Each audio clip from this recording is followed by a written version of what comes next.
Est-ce que c'est bien logique et raisonnable de faire des cultures qui demandent par exemple de l'irrigation?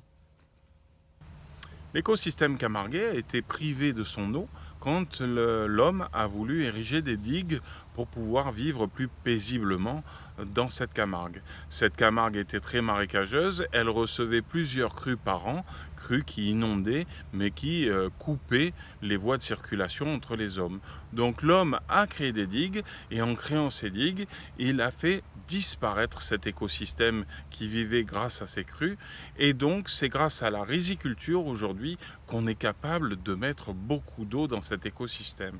Savez-vous combien de litres d'eau je vais consommer pour faire 1 kilo de riz que vous allez manger vous?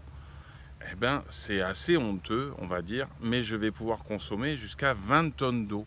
20 tonnes d'eau que je n'utiliserai qu'une seule fois pour ne pas la polluer, pas comme en Asie par exemple, où on va faire dévaler l'eau de rizière en rizière pour la réutiliser une multitude de fois. Avec l'IGPRI de Camargue, on a l'interdiction de réutiliser l'eau. Cette eau, elle traverse la rizière, elle ne fait que passer, elle n'est pas statique et elle va ruisseler de l'autre côté pour repartir dans cet écosystème.